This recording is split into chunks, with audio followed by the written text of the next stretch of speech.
Moeme-se. Bom dia, boa tarde, boa noite, boa madrugada. Hoje nós conversaremos com o estudante universitário James Johnson Porfírio.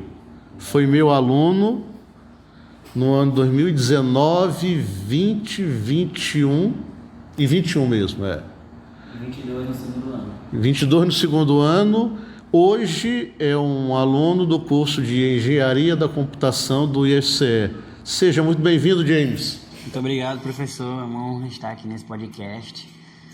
O Moema fez parte da minha vida e poder participar de mais um progresso, que na minha época isso era impensável e hoje em dia tem um podcast.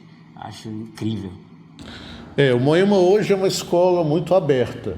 O Moema hoje você tem uma ideia e a menor coisa que vai ser feita vai ser te ouvir. A sua ideia vai ser ouvida. E 99,9% das vezes as ideias elas são ouvidas e são incentivadas a pô-las na prática. Legal. James, hoje é dia 11 de julho de 2025. A gente está tendo esse podcast porque tem a ajuda do professor Nailson, conhecido aqui como professor Fábio Júnior, por ser professor de filosofia e o hacker do amor, né? Então queremos agradecer ao professor Nailson por estar aqui. Sem ele não haveria o podcast, porque ele é que edita e faz todo o planejamento do negócio acontecer. James, começando, qual é a tua primeira memória quando se fala de escola, quando se fala de sala de aula, quando se fala de professor, lá do tio, da tia, do pré-alfabetização? Que primeira lembrança é essa? Eu lembro que quando eu ia para a escola, eu não queria ficar lá quando era criança. Eu chorava. Então, o meu primeiro contato com o professor na escola, que eu lembro, é de tentando me acalmar, tentando me deixar calmo, sem preocupação, mostrando que depois minha mãe iria me buscar e que ali eu poderia confiar nela, que ela não iria me fazer mal, que é o meu bem, que iria me ensinar. Então eu lembro de a professora enxugar minhas lágrimas, vamos assim dizer, de saudade ou falta de casa. Como é o nome dessa escola? Acho que é Aprendiz do Saber. É aqui no Pirambu? No Pirambu, lá na Tembege. É particular ou não? Particular. Particular, sim, né? Tu tinha quantos anos nessa época? Acho que 3 anos. Lembra do nome da primeira professora?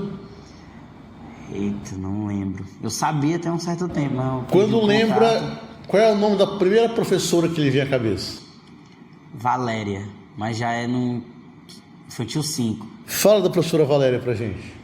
Ela era uma professora agitada, porque como ela lidava com criança, e aí ela ia com os sentimentos à flor da pele, mas não com agressividade, mas ela conseguia acompanhar a energia que normalmente as crianças têm, de querer estar brincando toda hora, todo momento, dificuldade de prestar atenção na aula.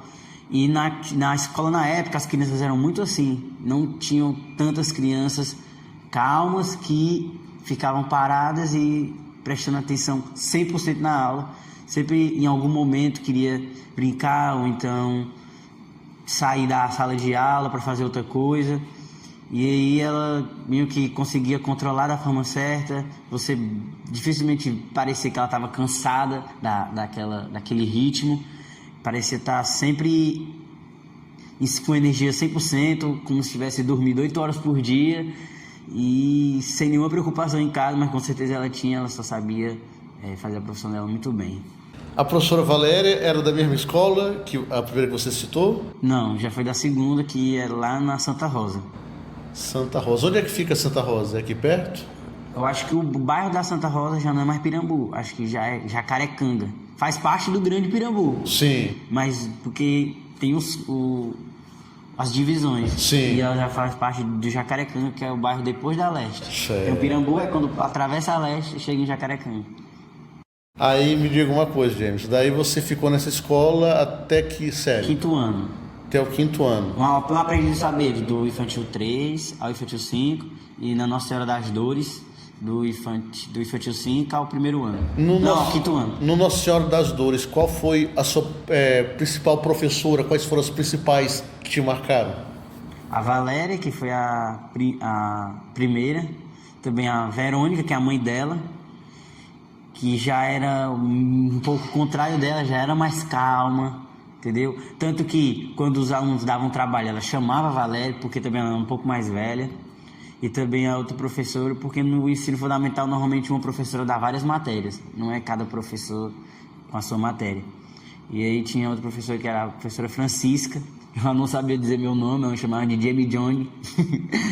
E também muito calma, aquela professora que gosta de fazer você pensar na resposta, fazer perguntas além daquilo que tinha na questão. E muitos alunos não gostavam tanto, que achavam complicado, mas eu gostava bastante porque aprendia coisa diferente do que era passado. Foi nessa escola que você aprendeu a ler? Nessa escola, no primeiro ano, mais ou menos. Você foi doutor do ABC? Eu não lembro, mas eu lembro que eu participei da formatura, mas eu não lembro se eu fui o doutor, não. Me diga uma coisa, você lembra quando você começou a ler? Lembro. Qual era a sensação? Parecia que estava descobrindo algo novo, porque antes você só escutava e aí via umas coisas na tela que você não sabia nem escrever seu próprio nome. Aí você primeiro aprende a escrever seu próprio nome e ler seu próprio nome. E é como se os desenhos começassem a fazer sentido. Aí tinha uns exercícios que você via a figura e tentava escrever o nome da figura. Aí você... É como se você estivesse dando um nome para aquilo que você está vendo. Você está vendo, é uma garrafa. Aí escrevia garrafa, tudo dando nome a isso. Aí depois você começa a ver as frases fazendo sentido. E é como se você estivesse descobrindo uma outra forma de ver as coisas. Não mais só por figuras, mas também por palavras, né? Verbal. Quando você começa a aprender a ler, você começa a ler alguns paradidáticos ou não? Eu lembro de ler apenas o que tinha no livro só, no livro de português. Agora livros extras eu não lembro de ter lido, não. Aí você sai dessa escola e vem para o Moema? Isso, no sexto ano. Por que você veio para o Moema? Eu sei que eu saí do quinto ano e na época eu não era eu que cuidava da matrícula, né? Isso era com a minha mãe, minha avó. E aí eu lembro que eu passei um tempo sem ir para nenhuma escola. A minha mãe não deixou tão claro isso, mas eu lembro que a Nossa Senhora das Dores era uma particular, mas bem acessível. E eu acho que a minha mãe procurasse uma escola com a mesma forma, que não fosse totalmente pública, mas uma particular não tão cara. E aí eu acho que isso foi postergando até que a minha avó soube que eu estava sem escola, mais ou menos em março. E aí ela veio aqui, perguntou se tinha vaga, disse que tinha e eu vim para cá. Então eu não vim para cá no sexto ano, no começo do ano, né? Com a matrícula que se faz quando passa o ano, né? Que tem a renovação de quem já estuda, aí depois abre para novos alunos. Foi um pouco tempo depois e eu nem sei se realmente tinha vaga, não sei o que minha avó falou, conversou, mas eu comecei a estudar aqui no Moema por conta disso. A minha avó veio procurar. Me diga uma coisa, você mora perto do Moema? Na época eu morava uns 10 minutos, aí depois eu passei a morar mais longe, uns 30 minutos, e agora acho que eu estou morando uns 15 minutos, no Carlito, um bairro próximo também. Então você veio para o Moema por uma questão de provavelmente ter vaga, não é porque você queria estudar no Moema, né? Não, na época eu não escolhia tanto não. Tanto que eu passei em poucas escolas, 3. Uma que era infantil, depois eu ia Fundamental 1. E se nessa escola que tinha Fundamental 1 tivesse Fundamental 2, eu teria continuado lá. mas não tinha, aí vim pra cá, e tanto que eu fiquei aqui do 6º ao 3º ano, então fiz tanto Fundamental 2 e como tinha ensino médio também. Aí me diga uma coisa, James. Qual foi a sensação no primeiro dia de Moema? Foi boa, foi ruim, foi neutra? Como foi o primeiro dia aqui? Foi diferente, porque no ensino fundamental é uma professora, na minha escola, por exemplo, eram poucos alunos, eram 10, entre 10 e 15 alunos. Eu cheguei aqui, tinha mais de 30 alunos dentro da sala. No mesmo dia, teve uns 3 professores diferentes. Eu cheguei na secretaria, eu peguei uns 10 livros. Acho que 10 não, acho que não tem que chegar a ter 10 matérias não, acho que uns 9. Temos uns 9 matérias no ensino fundamental. Então, antigamente, né, no Fundamental 1, o livro era de uma grossura de 1000 páginas e todas as matérias. Aí tinha um outro livro diferente de inglês e gramática, né, fora da grade do livro geral. Então eu cheguei, tinha muito livro, caramba, tanto livro, por que não junta num só? Aí depois eu entendi que tem professor diferente, entendeu? Dias diferentes. Dias diferentes, não é sempre o mesmo dia, levar só um livro. Pesão grande, né? Dava para administrar melhor. E vários professores, mas como eu sou do bairro e estudei numa escola do bairro, então eu já conheci muitas pessoas, não foi tão difícil de se enturmar. Realmente foi só a diferença do ensino fundamental 1 para o ensino fundamental 2. Né? Essa diferença de muitas matérias, muitos professores, muitas horas aulas, que é mais também, que é maior. Quem eram os teus professores no 6º ano? De português, de português era a Lúcia. De matemática era Dione. De ciências era a Natália. Não, era a Rebeca. É porque ela só foi no 6º e no 7º. Acho que era a Rebeca o nome dela. De geografia era a Luciana. De física não tinha não. De Ciências era a Natália. De geografia, a Luciana. De inglês era o André. De história era a Vanessa. E qual outra matéria? Português, matemática, ciência, história, geografia, inglês. Educação física. Educação física era o... Esqueci o nome dele. Ele se aposentou no ano que teve a... No ano... 2017, quando eu fiz o 6º ano. Foi o ano que ele se aposentou, quando eu cheguei. Ele é conhecido, mas eu esqueci. Desses que você falou, qual foi que mais te marcou? Que mais me marcou? Eu diria, pelo menos no 6º ano, a Vanessa. Por quê? Porque ela parecia entender muito bem as dificuldades que um tinha. Parecia ter a empatia de esperar o momento do aluno, de entender que naquele dia ele pode estar com problema, ou que aquela atitude que o aluno tinha muitas vezes foi responsabilidade de outras pessoas mais velhas do que ele. Então ela marcou muito nessa tanto que quando ela foi ela também foi coordenadora nossa no 7º ano, e foi, acho que o ano em que eu tive a maior nota da Semana Cultural. Acho que foi 10. Então, e ela se empenhou muito. Então foi que marcou mesmo, foi a Vanessa no 6º ano. 6º ano. Aí era Vanessa, professora de história, trabalhei com ela, conheço a Vanessa. Gosta de história? Gosto de história. Também pensei em fazer história, mas história eu só simplesmente gostava e não via mercado.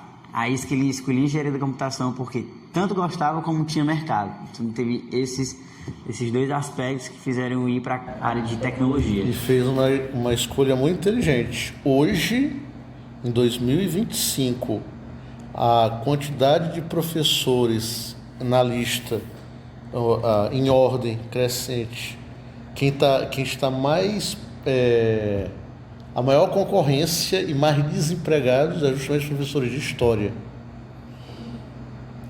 Por que isso acontece? Aqui no Brasil, de 1998 para cá, a quantidade de faculdades, que eu chamo de faculdades bodega, abriu no Brasil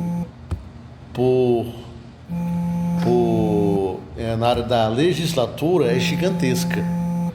E o curso que eles mais oferecem, em primeiro lugar, é História, das licenciaturas. Eu acho que primeiro, mas é uma questão de achar, é o Pedagogia. Primeiro vem Pedagogia, toda bodega oferece Pedagogia. Depois se oferece História. Por isso que virou banalizado quem é formado em Pedagogia e quem é formado em História aqui. E em Direito também não é? Direito ainda, por incrível que pareça, é menos, porque o curso de Direito sai mais caro. Porque para poder dar aula na faculdade de Direito, tem que ser graduado em Direito. E o cara que é graduado em Direito, ele cobra mais caro do que uma aula de um professor formado em História.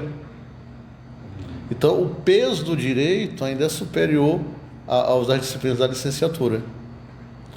Vou te dar um exemplo. Eu sou graduado em Letras, tenho uma especialização, e eu já dei aula no interior para um curso de História e de Teologia.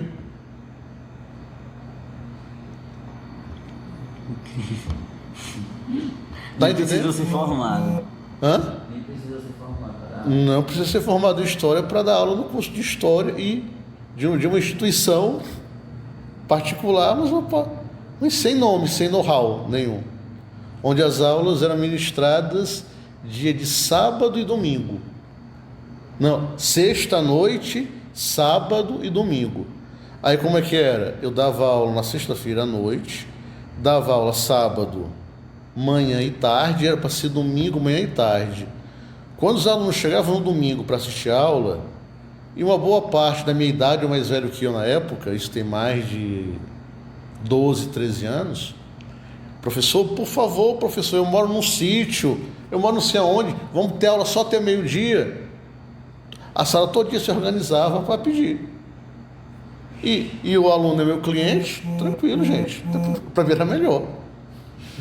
Aí eu dava aula até meio-dia, sendo que era para dar aula até 4 da tarde. Então, e detalhe, era uma licenciatura que não era uma, era dupla, era de História e Teologia. Eu dava aula de livros bíblicos poéticos, sem também nunca ter estudado faculdade de Teologia. Só li. E aí eu dava aula sobre isso. Mas você que é o nosso convidado aqui, você que importa. Aí fez 7º, 8º e 9º, né? 7º, 8º e 9º. Estou gripado hoje. O 9º na pandemia. Aí me diz, como é que foi viver a pandemia 20 e 21? Eu sentia que no ano de 2020 a nossa sala tinha muito potencial, porque veio de 2 anos seguidos, 3 anos seguidos, já era muito conhecida, as pessoas em si se conheciam muito bem. Era o último ano no fundamental, o último ano em que muitos alunos ficariam aqui porque mudariam de escola. Então tenho poucas lembranças do começo de 2020 aqui, mas eu lembro que a gente foi para a sala de cima, na escola, e era tipo, agora a gente já tá ficando grande. Mas eu acho, gente, posso estar errado, mas eu acho que quando eu fui ter professor em 2019, vocês estavam em cima já, não estavam não? No 8º ano? Então eu acho que a sensação de ser grande foi em 2019, então já. Porque eu tenho quase certeza que era em cima a aula que eu dava para vocês. Eu acho que era de cá, é verdade. Então eu acho que essa sensação deve ter vindo no 8º ano já. Mas eu lembro que no 9º ano a gente também Já quase primeiro ano, quase ensino médio. Já tava se achando que a gente sempre acha que sabe, né, das coisas. Então, a gente já tá crescido em tudo. Pescoço grosso. Exatamente. Acho que por conta disso que muitos, por exemplo, desrespeitam o professor na sala ou não querem prestar atenção na sala por achar que já sabe das coisas, de muita coisa, de como que se leva a vida na escola. Não, depois eu vejo, depois eu faço uma prova, não preciso ligar para isso agora, acho que já sabe. Então, aí veio a pandemia e aí eu acho que no começo, né, não teve aula online, foram só atividades. Então eu via que as pessoas até faziam tudo, conversavam no grupo, só que aí foi 15 dias, um mês, 2 meses, aí quando chegou ali para junho, depois das férias, depois do primeiro semestre, que não, em agosto vai voltar, certeza. Aí todo mundo, não, tudo bem então. Aí todo mundo viu que não voltou e desistiu.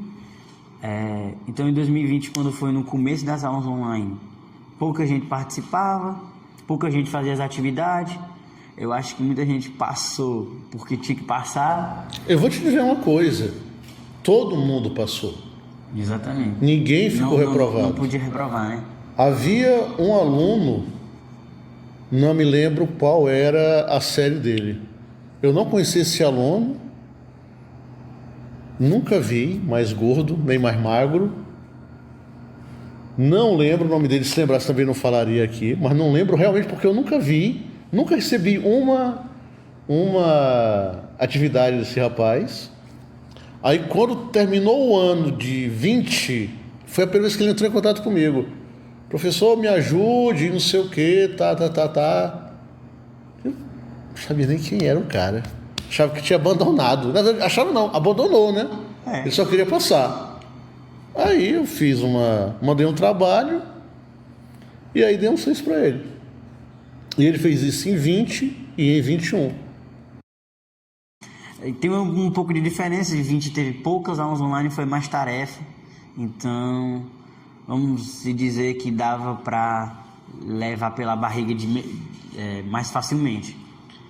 Aí quando foi em 2021, que viram que, pelo menos naquele ano, né, se teve certeza que naquele ano pelo menos não iria voltar, aí que teve o plano de ter aula online, né, de todas as matérias, que antes só alguns que quiseram fazer. E aí você tinha que acordar cedo, sendo que você dormiu antes, que o dia a dia mudou na pandemia. Então a manhã virou noite e a noite virou manhã. Como era o seu dia a dia na pandemia, 2021? Meu dia a dia era mais ou menos assim. Eu de madrugada ficava acordado, eu não sei porquê, mas parece que de madrugada você fica mais agitado para querer fazer as coisas, e dormia pela manhã. E aí, isso mais em 2020. Aí quando foi 2021, eu não vou precisar dormir mais cedo para conseguir assistir às aulas. E aí eu sempre tentava dormir não mais 3 horas, mais 1 hora, meia-noite, para pelo menos acordar na hora da chamada. Não precisava mais acordar às 5h30, por exemplo, para ir para a aula. Eu poderia acordar na hora que a aula começou. Então normalmente eu acordava 7h10 por aí, entrava na aula. E a primeira aula era muito fácil de assistir, porque você já acordava, pegava o celular e assistia. Aí tinha um intervalo. Aí quando voltava do intervalo, aí você, será que eu assisto? Não sei o quê. Aí muitas vezes você não assistia, não entrava na aula. Muitas vezes você fazia outra coisa, colocava Naruto para assistir Naruto enquanto o professor falava. Acho que todo mundo fez isso, não é segredo. Mas eu sempre me esforçava para assistir o máximo de aula que eu consegui, que a procrastinação não ia bater, ou então a vontade de fazer outra coisa. Então, eu pelo menos posso dizer que aprendi muita coisa no ano de 2021. Não aprendi tudo, se fosse presencial com certeza aprenderia muito mais, mas eu não sinto que cheguei no segundo ano tão prejudicado quanto no primeiro ano. O conteúdo no nono ano, eu acho que eu não aprendi muita coisa realmente, e foi 2020 mesmo, o conteúdo do ensino médio meio que pego do fundamental, pelo menos, né, na parte de humanas e de ciências, e dá uma aprofundada a mais. Então muito conteúdo que dá no 9º ano do ensino fundamental é parecido com o que é do 3º ano, por exemplo. E aí isso ajudou bastante a, por exemplo, correr atrás do que eu perdi no 9º ano, que consegui fazer a prova do Enem bem, porque você não precisa só do ensino médio, por exemplo. Você precisa também da base do ensino fundamental para conseguir aprender o ensino médio e conseguir fazer a prova do Enem de uma boa forma. Então, isso foi mais ou menos na época da pandemia. James, agora ampliando sobre a pandemia, agora no geral, não somente para a escola. Como é que foi viver a pandemia? Um jovem de 14 anos e 15 pegando a pandemia. No começo, pelo menos até a morte 100, porque eu ficava vidrado em querer saber a quantidade de morte. Então, no começo, eu não ligava muito, saía de casa normalmente, não ligava para fazer higienização das mãos ou usar máscara. Até porque nas primeiras vezes não era obrigatório, era só recomendado, né? Então, lavar as mãos quando chegava, trocar de roupa, lavar o que você comprou, eu não fazia esse tipo de coisa. Só que chegando à morte 1000, mais ou menos, eu fiquei muito fissurado em saber de tudo sobre isso. E eu vi que eu já estava ficando em pânico. Eu não posso... Tanto que depois da morte 1000, eu não sei mais o que aconteceu de número, né? Mais ou menos. Antes eu sabia, nesse mês morreu tanto, em tal hora, eu sabia quantas pessoas tinham morrido no dia. Então eu queria saber do que estava acontecendo, mas eu foquei tanto nisso que eu comecei a ficar em pânico e decidi mais não me preocupar com isso e fazer basicamente o que era recomendado. Comecei isso na parte boa, pelo menos fez eu começar a ter um pouco mais de zelo, de preocupação com a situação, que antes não tinha, e esse pânico deu esse certo zelo. Só que depois eu vi que se eu ficasse vendo direto, eu poderia ficar perturbado com o que estava acontecendo e não levar a situação da forma certa. Então eu só apenas fiz o que é recomendado. Quando saía, usava máscara, chegava a fazer higienização. Simplesmente em questão de números, eu só deixava para os especialistas. James, e como foi viver a volta da pandemia? Como é que foi 22 e 23 para ti aqui no Moema? Pronto, tem uma dificuldade que tem ainda até hoje, que é de você acordar na hora que tem que acordar. Eu acho que é uma dificuldade que eu tenho até hoje e que quando eu voltei eu sentia muito, porque no começo você não tem que dar tudo certo, então vai dormir bem antes. Só que você sentia muita dificuldade. Então em 2022 eu consegui, pelo menos no primeiro mês, acordar 5h30, que foi a hora que eu propus, e dormir 10 horas, mas eu não consegui manter esse ritmo e muitas vezes acordava em cima da hora, acordava tarde, e você perdeu muito o ritmo de conseguir assistir a aula, de focar no que o professor está falando. Não tinha mais aquela outra coisa que você fazia enquanto você estava assistindo a aula, por exemplo, comendo ou então ajeitando alguma coisa da sua casa. Mas essa parte foi mais fácil de voltar para os eixos, e a dificuldade maior ficou em chegar na hora certa, que, por exemplo, em 2023 eu acho que eu abusei dos 10 minutos. Então chegar entre 7 e 7 e 10 eu chegava mais ou menos nesse horário. Muitas vezes o professor já estava em cela, muitas vezes não, mas antes de 7 horas, que é o correto, esperado, né, que você faça, dificilmente eu fiz em 2023, por exemplo. Agora conta como é que foi o seu 2023, como é que foi o seu foco pro Enem?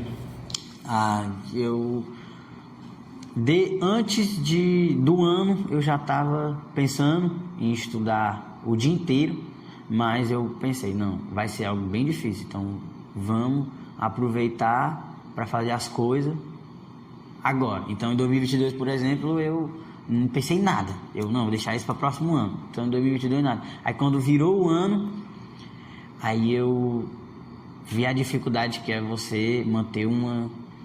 Pelo menos no começo, assim, janeiro, fevereiro, eu buscava aplicativo, aulas online, com cronograma de estudo, e sozinho é difícil de manter. Você não ter um professor para lhe guiar, ou, por exemplo, o projeto da Academia Enem, que eu fiz no ano, mas só começou lá para maio, você sente meio perdido, você não sabe com que estudar, que conteúdo vai cair, porque não é simplesmente tudo que dá no ensino médio que vai cair, tem também a questão do que é mais fácil, do que é mais difícil, que eu esqueci o nome disso, do Enem.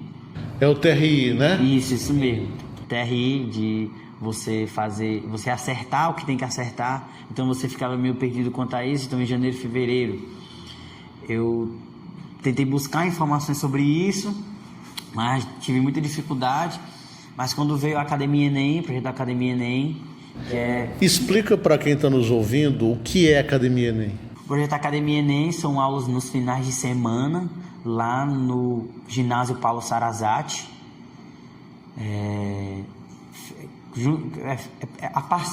Pela Prefeitura de Fortaleza,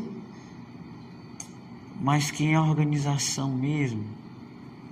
Eu não lembro muito bem. Se eu não me engano é assim, são professores de cursinhos e a Prefeitura de Fortaleza paga para ele dar aula para alunos de escola pública. Eu acho que é dessa forma. Exatamente.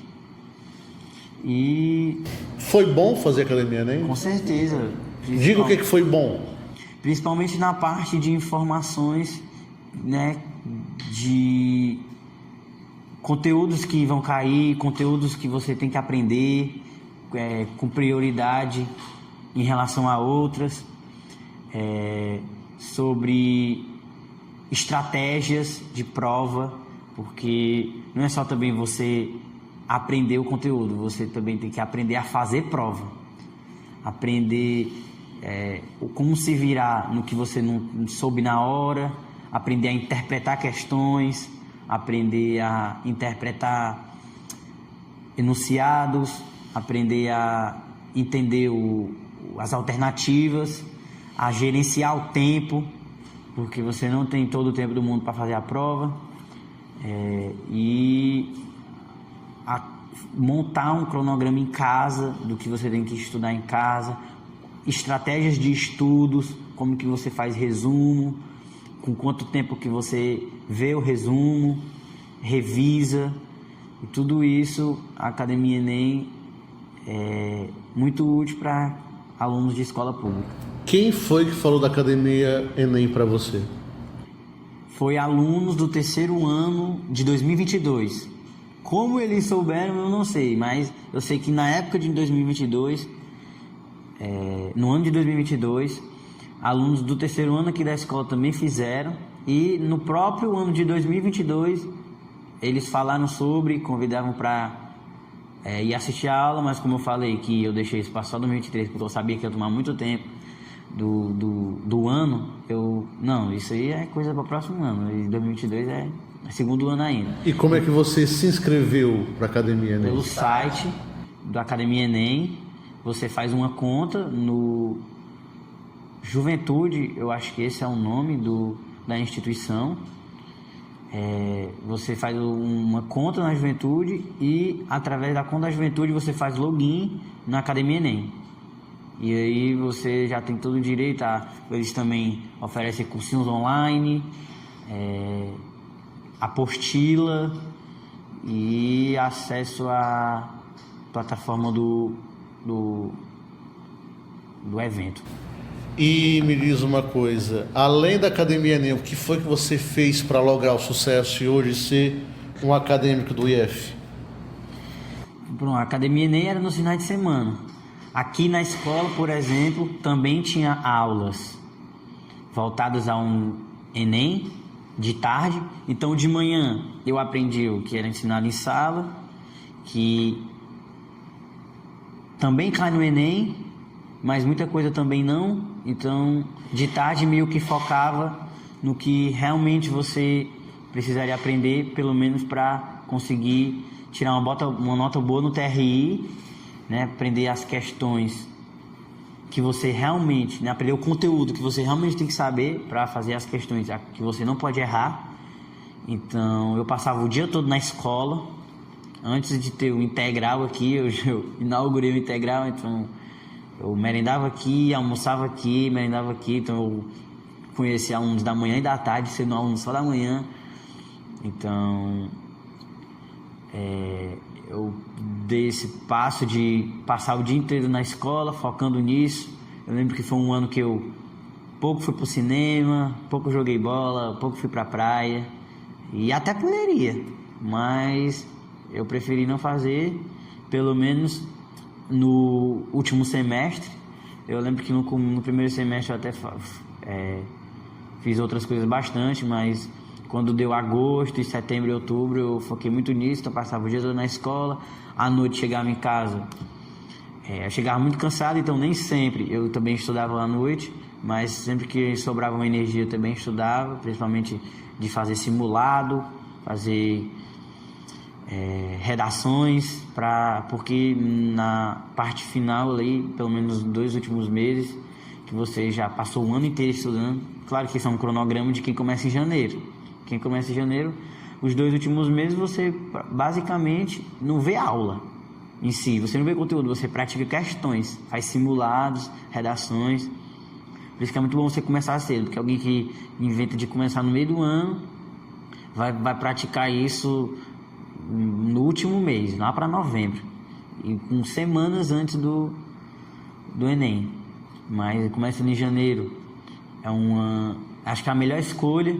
Então, você começar cedo, ver muito básico, pelo menos no comecinho de janeiro, você vê o que? 30 minutos, pega um ritmozinho, aí aumenta 1 hora, 2 horas, aí passa o dia inteiro estudando, depois dá uma sossegada em aula, em conteúdo, vai para praticar, em simulado, em redações, e chega o grande dia, dorme bem e faz uma boa prova. Aí, James, você de manhã assiste a aula normal, aula do 3º ano, né? E à tarde você vinha para cá estudar porque alguns professores davam aula, não era isso? De reforço? Exatamente. E quando não tinha, por exemplo, não era o horário inteiro da tarde reservado para aula com o professor. Nem todos os horários eram completos. Então, muitos horários não tinha aula com o professor no período da tarde. Mas eu vinha, pedia a chave à coordenação, que de bom grado deixava muito acessível, para abrir a sala do laboratório, que, por exemplo, na época de 6º ano não tinha. Eu acho que até 2022 não tinha, chegou em 2023. E com certeza ajudou muito o laboratório de informática, para poder assistir às aulas, para poder praticar. E tinha ar-condicionado também, que eu acho que em 2019 também não tinha. Então, essas melhores que teve ao longo do tempo aqui na escola, ajudou muito, que pessoas que vieram antes de mim não tiveram. Então eu aproveitei bem essas estruturas. Então eu também usufruía de outras coisas além da aula que a escola podia oferecer. James, e quais eram as disciplinas que eram dadas para você no turno da tarde aqui? Matemática, português, física, inglês, porque eu escolhi inglês como língua, mas também tinha espanhol para quem quisesse. Geografia não, porque o Thiago não podia, mas filosofia, sociologia, história, química. Acho que diz pra gente assim: inglês, tal professor, matemática, tal professor, só pra gente saber quem eram os professores da época. Português, André. matemática, eram os três, tanto o Ezequiel, quanto o Herbert, quanto o Iago, exatamente. Cada um foi com uma parte, porque matemática é 45 questões, então é muito conteúdo, acho que é a matéria que tem mais conteúdo no Enem. As demais disciplinas? Aí, física o Diego, inglês o Arthur, químico o Aurélio, história o William. Na época o professor de geografia da minha sala era o Thiago, mas ele não dava aula, não podia.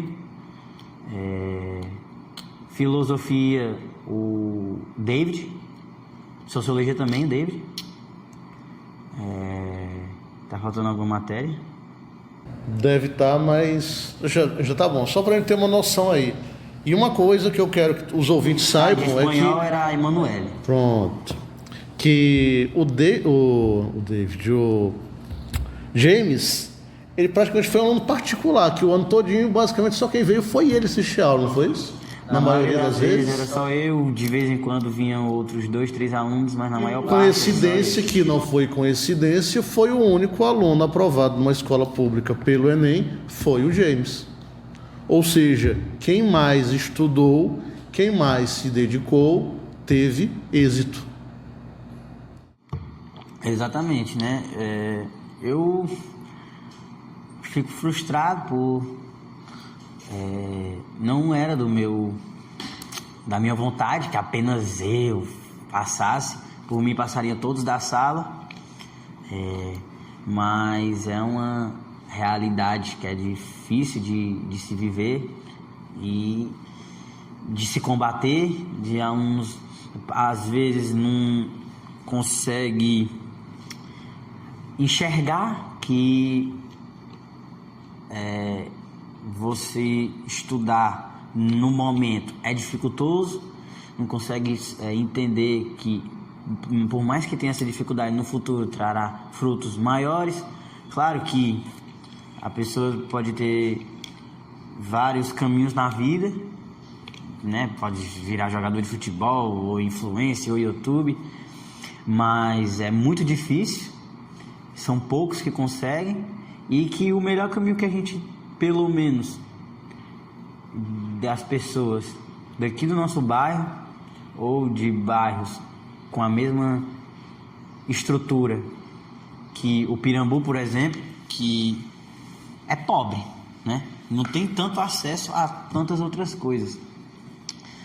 O caminho é o estudo, é a principal forma e a forma mais segura de conseguir mudar as condições da sua vida e da sua família. Só que tem um preço, que é você gastar todo o seu tempo nisso, passar por toda a dificuldade que você muitas vezes tem de conseguir entender, de conseguir fazer com que aquelas informações novas façam sentido na sua cabeça, de conseguir passar pelas decepções, falta de motivação. Mas eu acho que muitas vezes os alunos não têm com que se motivar. Parece que as motivações, como mudar a vida da sua família, mudar a sua vida, a realidade da escola, tornar também a escola visível, parece que não faz parte da mente dos alunos, parece que não é isso que eles querem. Na tua opinião, por que isso acontece? Eu acho que procuram tirar essas escolhas pelos que eles veem, por exemplo, pela internet, pela TV. Então, maquei uma facilidade que é de talvez alcançar essas vidas fáceis, né? Essas vidas boas e fáceis, que aparentam não ter dificuldade nenhuma, que aparentam que participar desses processos não vale a pena e que é ultrapassado, que não existe mais futuro hoje, que ficou para trás, que são outras coisas. Então, acho que não vale a pena todo o esforço, não vale a pena toda a mudança de disciplina, mudança de hábito, de você começar a estudar verdadeiramente, não só vir para as aulas como ter escola, como um hábito de ir lá ver os coleguinhas. E acho que isso é só uma fase da vida que vai passar e você vai atrás do seu caminho de outra forma. Que eu lembro muito bem de você lá de 2019, você era pequeno e do cabelão, né? Mas você tinha uma coisa que sempre chamou a atenção, porque você tanto se dava bem com aquele pessoal lá da frente, quanto com o pessoal lá de trás. O pessoal lá do fundão te respeitava tanto quanto o pessoal da frente. Ou seja, você foi um dos poucos líderes que eu tive que era realmente um líder de sala e era estudioso, ou pelo menos era atencioso com as aulas.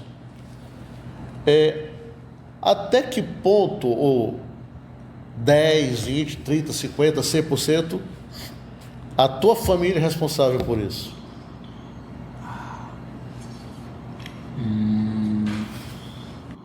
Porque se for toda a família... Vão pensar mãe e avó? Mãe e avó... A avó foi que me matriculou aqui. Então, pelo menos na parte escolar, ela tem uma importância gigantesca. Eu não sei onde eu estaria, onde eu estudaria, se minha avó não tivesse saído lá da casa dela, visto... Não, esse menino tem que estudar. Ele não pode ficar 2 meses sem estudar, ter vindo aqui, ter procurado vaga, porque em março ter vaga é muito difícil. Eu acho dificilmente que tinha vaga nessa época. Eu acho que ela conseguiu, através da lábia, arranjar uma vaga. Não sei, mostrando as notas da minha antiga escola, que também já tinha notas boas, não sei, nunca perguntei para ela. Mas ela que fez, vamos dizer, a parte burocrática de vir até aqui e conseguir isso. E eu lembro na época, quando eu era muito pequeno, ela me ajudava a fazer as atividades, só que mulher no interior, né, veio de Sobral para cá, não posso exigir que ela saiba conteúdo do ensino fundamental e ensino médio. Então, pelo menos na parte do ensino fundamental e ensino médio, eu estudava sozinho, né? Mas para eu conseguir acordar, ter uma cama, para eu conseguir ter sossego, para conseguir estudar, ter comida, isso conta como coisas que muitas pessoas não têm e que acaba virando, por mesmo que sejam simples, um privilégio. Que, por exemplo, eu não precisei trabalhar no ensino médio.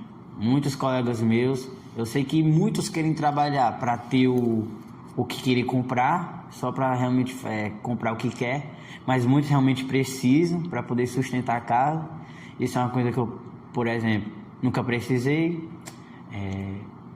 que a minha mãe sempre correu atrás, o meu avô e minha avó também. O meu pai, ele faleceu quando eu tinha 11 anos, então não tem como dizer que participou tanto assim nessa área, mas eu tive sim uma figura paterna, que foi meu avô. Eu morava com meu avô e com a minha avó, então eles que me deram todo esse suporte de, por exemplo, não precisar trabalhar. Então acho que sem eles eu não sei onde teria chegado, não sei onde estaria. Então a importância é 100%. Aí hoje você é universitário. Conta pra gente como ser universitário de uma universidade pública federal. Universidade não, Faculdade Pública Federal. O IF, né? O Instituto Federal. A primeira coisa que você depara é a diferença que se tem de ensino de alguém que é público e particular. Porque aqui, quando eu estudava na época, vamos dizer que eu era um dos melhores, vamos dizer o melhor, um dos melhores, né? Então... Para mim, você era o melhor. Eu sempre disse isso. Inclusive disse hoje, antes de a gente começar o podcast. Eu sempre fui seu fã. Obrigado. Eu também sempre gostei muito da sua... e do seu interesse em mostrar a importância que o português tem. Eu sempre achei o senhor muito inteligente, não só em português, mas em outras áreas também. Então, o senhor sempre deixava muito claro outras coisas que nem eram do português, e que faz você se interessar. Por exemplo, eu sou uma pessoa que gosta de aprender sobre vários assuntos. Isso surgiu de ver o senhor que era professor de português, mas sabia de muitas outras coisas. E eu, que legal, dá pra você saber outras coisas, não sou da área. Mas voltando pra diferença, aqui, por exemplo, né, eu era um dos melhores alunos, mas quando você chega lá, você vê que a realidade é completamente diferente. Você sente muita dificuldade de se sentir preparado, você acha que está preparado para,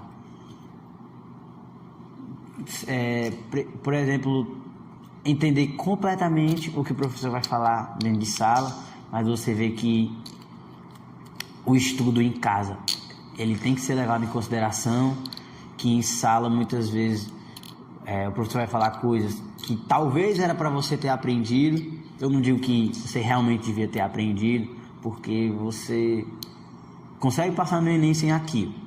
Mas para o curso que você fez, você devia saber, você escolheu, mas que por dificuldades, né, que se encontra de dar aula na escola pública, por exemplo, de falta de interesse de aluno, ou, né, pelo menos eu não vivi muito isso, mas também tem gente que vive de falta de interesse do próprio professor. Mas eu agradeço muito pelos professores que eu tive no ensino médio. Então esse é um ponto que eu também tive o privilégio de ter, mas tinha muita dificuldade de interesse de outros alunos que dificultavam você.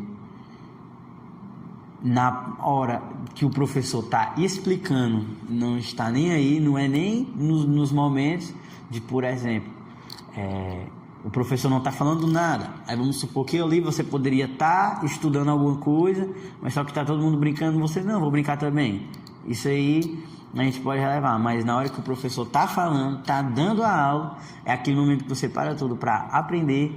E tem muita gente que não está nem aí, e que não está nem aí, não quer que só ela não aprenda, ela quer que ninguém aprenda e que o professor não dê aula. E isso dificulta muito a você progredir, né? Você consegue aprender o que o professor passa, mas por conta dessa dificuldade o professor não consegue passar tudo que ele tem que passar e você aprender, né, todo o conteúdo. Então você chega no ensino superior tendo que estudar muitas coisas do ensino médio de novo, e que muita gente já sabe com facilidade. O professor e isso não é alguns que sabem, a maioria, porque a maioria é público, mas a maioria que está lá é particular. Poucos são públicos. Então, como a maioria está aprendendo e poucos não estão acompanhando, o professor vai pelo caminho da maioria. E aí você tem que correr atrás de conseguir acompanhar essa maioria, estudar em casa. Então, por exemplo, você chega em casa, em vez de estudar, por exemplo, o que o professor passou naquele dia, você vai ter que ver coisas de antes, para no outro dia você ver o que o professor passou, enquanto muitos já estão vendo o que o professor passou, o que o professor vai passar. Então, um pouco mais de facilidade de conseguir levar e, por exemplo, num feriado, poder realmente curtir o feriado e não ter que estudar o que foi passado no mês, porque você estava vendo coisas que tinha que saber no ensino médio. Aí naquele feriado você vai aprender o que foi passado no mês para conseguir dar continuidade no curso. Então essa é a primeira dificuldade, mas com certeza é uma oportunidade que vale a pena o esforço. Em questão de estrutura, tem uma boa estrutura, né, ar-condicionado, sai climatizado, cadeiras boas, bons professores, né, com mestrados e doutorados. Então, quando você vê um professor, ele realmente é um professor muito bom. Conteúdo que é pouco acessível, você não vai ver em qualquer lugar, com didáticas que fazem realmente você de um bom profissional. E também tem muitos lugares para você, por exemplo, tomar banho. Por exemplo, você pode passar o dia inteiro lá, porque tem estrutura suficiente para isso, tem biblioteca, tem uma boa estrutura que você... E biblioteca aqui, eu acho que se você pega a biblioteca do estado, a BES, tem muitos livros que tem na biblioteca da faculdade que não tem lá, por exemplo. Porque lá tem muito livro técnico, né? Exatamente. Já na BES não tem livro técnico. Se tiver, deve ter um número percentual 1%, né? Exatamente. Então, vale a pena tudo isso. Os livros são um pouco difíceis de entender, mas que você conseguindo entender o que tem no livro, você aprende muito bem. Então, é algo que vale muito a pena. E, com certeza, o principal não é a própria estrutura em si, mas o que você vai aprender para conseguir colocar em prática na sua profissão, virar um profissional valorizado e construir o caminho aí da vida. James, quais são as delícias de ser um aluno universitário do IF? Eu acho que o primeiro é reconhecimento. A pessoa descobre... está estudando numa federal, sim, estudando na federal. Em qual curso? Engenharia da computação. Que coisa boa, então você é visto com outros olhos. E na questão de mercado, eu acho que só simplesmente de saber que você é de uma federal, você já tem uma certa vantagem contra outros profissionais. E eu acho que a questão de você... Eu acho que quanto mais você estuda, mais você vê as coisas de outras formas. Então, você vai entendendo melhor o mundo, você entende melhor sobre você, entende melhor sobre outras pessoas. Mesmo que o professor está dando uma aula de análise de algoritmo e definindo como o conceito de eficiência funciona na análise de algoritmo, mas você vê, não, mas isso não funciona apenas na introdução da análise de algoritmo. Você pode usar isso para ver a eficiência de um eletrodoméstico, você consegue ver a eficiência de um método de estudo, a eficiência de outras coisas que não funcionam só para aquilo que você está aprendendo, mas para outras coisas na vida também. James, eu sempre pergunto aqui para quase todos os convidados, me indica uma ou mais séries, filmes e livros que você gostou. Minha série favorita é Dark, é sobre viagem no tempo, mas não é muito, vamos dizer assim, viajada, é mais pé no chão, mexe com vidas pessoais e mostra como consequências das suas, mostra como as suas atitudes têm muitas consequências. É uma série difícil de entender, mas que assistindo algumas vezes você entende bem. Filme, o meu preferido é Forrest Gump, por conta de toda a dinâmica que tem no filme. Você parece que está vivendo junto com o personagem, então você vai se sentir vivendo coisas diferentes, coisas novas, que talvez você nunca tenha, que talvez você nunca vai realmente viver, como por exemplo uma guerra no Vietnã, ou virar um tenista que abre portas até para outros países, como na época na China. No filme ele foi tipo o primeiro o tênis de mesa, né? Ele foi o primeiro estadunidense a pisar na China no filme. Um livro eu recomendaria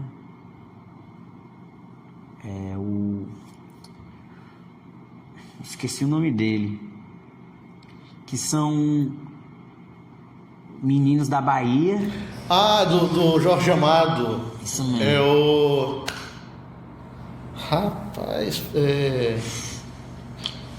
Meninos de Rua da Bahia. Capitão de Areia. Isso, Capitão de Areia. Muito bom. Porque ó, você vai assistir um filme dark e ele é mais viajado. Aí você vai ver algo que provavelmente você não vai ter na sua vida, que é viagem no tempo, né? E junto com as lições que tem no filme. Aí você vai para algo mais... Você assiste um filme e vê algo que é mais pé no chão ainda, Forrest Gump. A história de uma pessoa que viveu muitas coisas. Aí você vai para um livro que é mais realista ainda, que é Capitão de Areia, que mexe com a realidade nua e crua de meninos com dificuldades na Bahia, baixa renda, que não teve acesso à educação, não teve acesso a outras coisas que a gente vê hoje em dia e acha que é simples, mas que muita gente não tem. Então é um nível de realidade que você vai entrando mais profundamente na realidade. E eu acho que escalei numa diferença de gosto. A pessoa que quer ver algo mais real, mais brutal, vamos se dizer, da realidade, Capitão de Areia, ou que é algo mais científico, dark, né, de ficção científica, dark, ou algo mais intermediário, Forrest Gump também, e engloba as três, né, tanto a série, quanto o filme, quanto um livro. Me diga agora uma dor e uma alegria. Uma dor, acho que o falecimento do meu pai. Acho que eu não sou alguém que posso dizer que teve muitas dores na vida, graças a Deus, mas essa é uma que, se eu pudesse, eu com certeza reverteria. Voltaria ao tempo? Voltaria no tempo e reverteria, e gostaria que ele tivesse em toda essa trajetória.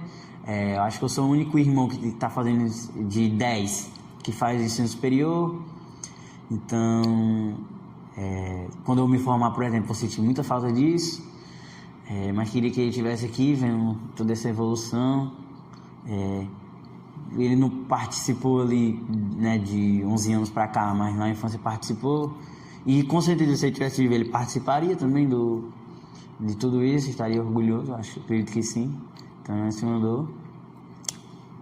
A alegria é poder saber que a minha mãe vai poder ter uma vida melhor, poder ajudar nisso, a minha família também.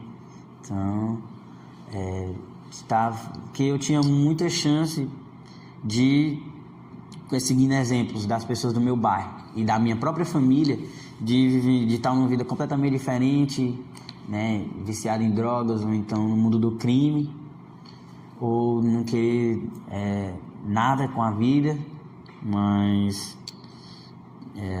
tive uma boa educação que me ensinou muito bem, com os exemplos da própria família, a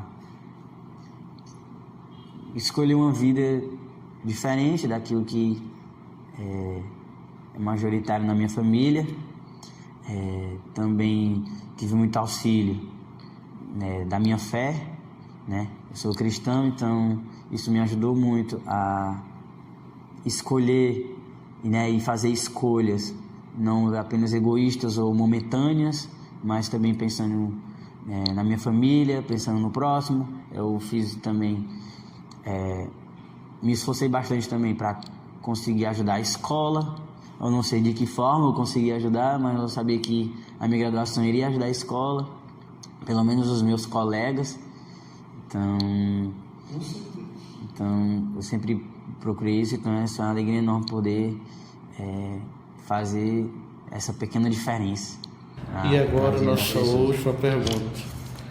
Fale para quem só está ouvindo sua voz pela primeira vez, quem é você e qual o seu objetivo de vida, seu sonho de vida.